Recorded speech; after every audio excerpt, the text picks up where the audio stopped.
what time it is. It is autumn and the trees have begun their seasonal change. All of that got Leon Bibb to thinking somebody told him to go climb a tree. So he did. And Leon, that's where you found a story from My Ohio. I climbed the tree indeed, and it felt good.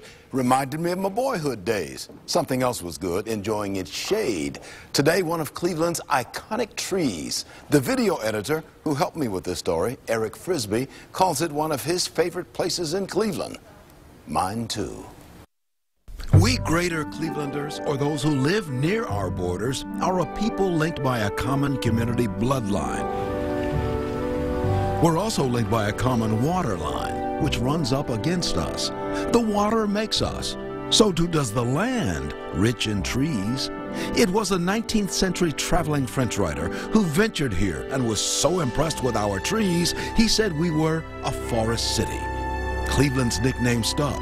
The forest is in Cleveland's family tree. You know, trees are kind of like children in a way. Like if you really invest in them when they're young, maybe the first 15 years. Jennifer Brayman knows. She is manager of urban forestry for the city of Cleveland. She knows when Northeast Ohio weather changes, the trees reflect the changes. They begin subtly and then pick up speed in the change. But whatever the season, we need the trees. They strengthen us if we strengthen them. Helped establish a structure in that tree that is able to withstand snow, ice, wind loading. Which brings me to this tree, which has withstood whatever nature has tossed. For generations, this weeping willow has poked out its chin to the icy fists of winter. It is strong and majestic, rooted in the northernmost edge of Cleveland Metro Park's Edgewater Park. There is something special about the big willow. It's mysterious. I'm not sure, but it just draws me in every time I come here. It makes you think of being on an island and not at the lake. But at the lake, the weeping willow lives in concert with the constant waves of Lake Erie.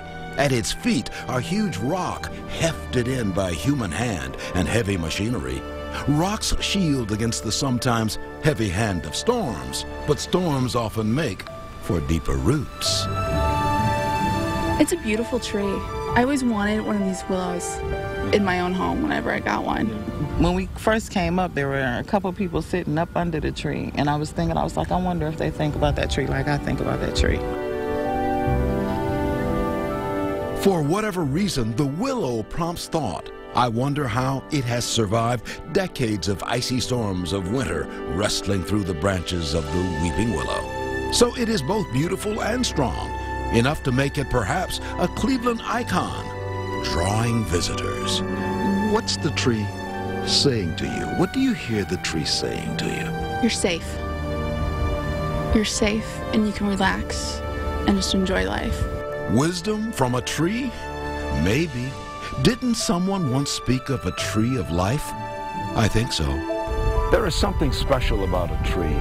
You need only find your favorite one and sit under it or climb over it, and you'll see exactly what I mean.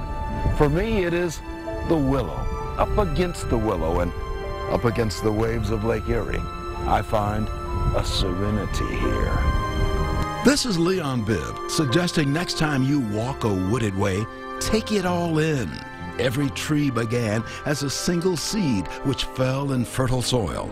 In Cleveland's Forest City, the soil and growth have been good.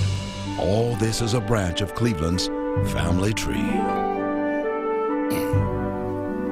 You know, somebody once said the stiffest tree is the one which cracks more easily, but the willow survives by bending in the wind. I'll bet for all of us there's a lesson there.